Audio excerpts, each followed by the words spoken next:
नमस्ते, जय हिंद विद्यार्थी मित्र हो. जीएमसी नांदेडचं जे वेळापत्रक आहे ना, तर ते वेळापत्रक जाहीर झालेलं आहे. मोठं अपडेट आहे यामध्ये आणि पेपरच्या पॅटर्न विषयी देखील एक संदर्भ आहे. तो अर्थात तो जुनाच आहे, पण आता या पेपर पॅटर्नची सिरियसनेस, गंभीरता तुम्हाला घ्यावी लागणार आहे.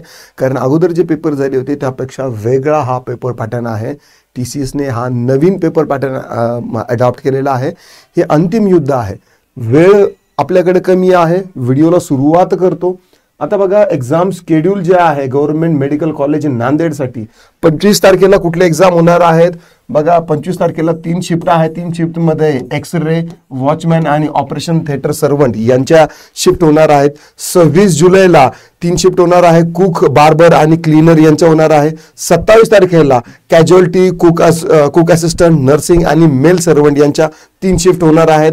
28 तारखेला माळी, डिस्पेन्सरी सर्वंट, ठीक आहे, आणि टेबल बॉय यांचे 28 तारखेला पेपर होणार आहेत. 29 तारखेला mess servant, lab servant, laboratory attendant आणि धोबी यांचे पेपर होणार आहेत. देन 30 तारखेला पिऊन, शिपाई पदाचे दोन्ही आहेत. स्ट्रेचर बेरर आणि लॅबोरेटरी अटेंडंट यांचे होणार आहेत. आणि 31 तारखेला आया आणि टेलर यांचे काय होणार आहेत, पेपर होणार आहेत. ना आता या परीक्षेमध्ये काय काय प्रश्न प्रकार असणार आहे आणि परीक्षा कशा स्वरूपाची असणार आहे हे तुम्हाला समजून घेणं फार इम्पॉर्टंट आहे. कारण आतापर्यंत जेवढ्या TCS IBPS परीक्षा झाल्या त्यापेक्षा यांचा पेपर पॅटर्न आता जो आहे तर तो वेगळा असणार आहे. बघा, यामध्ये तुम्हाला हे 4 विषय दिलेले आहेत. मराठी, इंग्लिश, जनरल नॉलेज आणि IQ म्हणजे तुमचं बुद्धिमत्ता, ठीक आहे. आता यामध्ये तुम्हाला 4 सेक्शन असणार आहे. ग्रुप A, B, C आणि D. 4 तुमचे सेक्शन असणार आहे. 4 सेक्शन मध्ये तुम्हाला स्पेसिफिक वेळ आहे 30 मिनिटाचा. 30 मिनिटाचा वेळ आहे प्रत्येक सेक्शनला. प्रत्येक सेक्शन मध्ये प्रत्येक विषयाचे 6 आणि एका विषयाचे 7 प्रश्न असणार आहे. अगोदरच्या सेक्शन मध्ये कसं होतं की मराठीचं सेक्शन सुरू झालं तर सगळे मराठीचेच 25 प्रश्न, इंग्रजीचं सुरू झाल्यानंतर इंग्रजीचे 25 प्रश्न, राईट.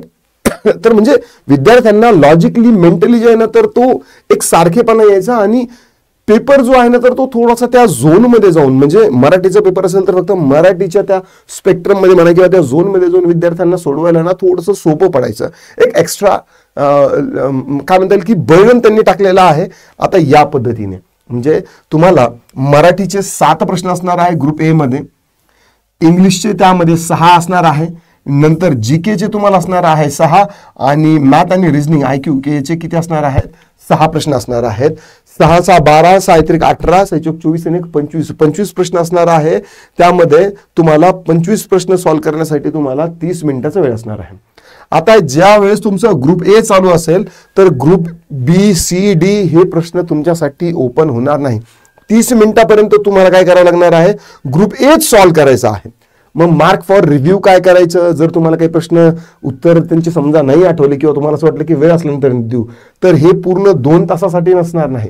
हे फक्त 30 मिनिटाच्या आतच तुम्हाला काय करायचं आहे की हा सेक्शन सगळा सोडवावा लागणार आहे 30 मिनिटामध्ये. 30 मिनिटानंतर जर तुम्ही यामधले काही प्रश्न जर सोडवलेले नसेल, ठीक आहे, तर त्यानंतर ते पुन्हा ओपन होणार नाहीत. थोडंसं लक्ष असू द्या. म्हणजे 30 मिनिटामध्ये 25 प्रश्न सोडवायचे ग्रुपचे, सेक्शनचे. नंतर पुढच्या सेक्शनला जायचं. सेम सेक्शनमध्ये तोच फॉर्म्युला असणार आहे. मार्क फॉर रिव्ह्यू जर तुम्ही काही केले असेल की नंतर आपण याचे उत्तर देऊ, तर 30 मिनिटाचाच कालावधी आहे. 30 मिनिटाच्या आतच ते करावं लागणार आहे. जर तुम्ही सेव्ह नाही केलं तर ते ऑटोमॅटिकली सर्व्हरवरती सेव्ह होत चाललं जाईल. अशा पद्धतीने ग्रुप C आणि ग्रुप D अशा पद्धतीने 4ही जे ग्रुप असणार आहे तर याची तयारी तुम्हाला याच पद्धतीने आता करावं लागणार आहे. आता यासाठी आपल्या ॲप्लिकेशनवरती आपण मॉक टेस्ट आणि टेस्ट सिरीज देखील सुरू केलेल्या आहे.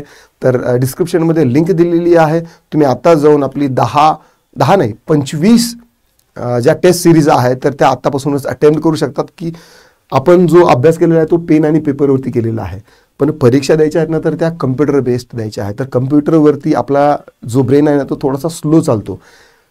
म्हणजे पेन आणि पेपरची एक्झाम असेल तर त्यावेळेस आपला ब्रेन जो आहे तो विगरसली क्रिएटिव्हली चालतो, तसं तिथं नाही चालत. म्हणून आतापासूनच सवय करा की कम्प्युटर म्हणा किंवा मोबाईलवरती एक्झाम कशा पद्धतीने द्यायची, फोकस होऊन तुम्ही देऊ शकता की नाही, तर याच्यासाठी आतापासून तुम्ही तयारी करू शकता. ॲप्लिकेशनची लिंक डिस्क्रिप्शनमध्ये दिलेली आहे. तसेच आपला हा एक नंबर पण आहे, त्या नंबरवर देखील तुम्ही कॉल करू शकता. 70 66 155 355 या नंबरवर तुम्ही कॉल करून अधिक माहिती देखील घेऊ शकता. व्हिडिओमध्ये एवढंच. पुन्हा भेटूया. राम राम.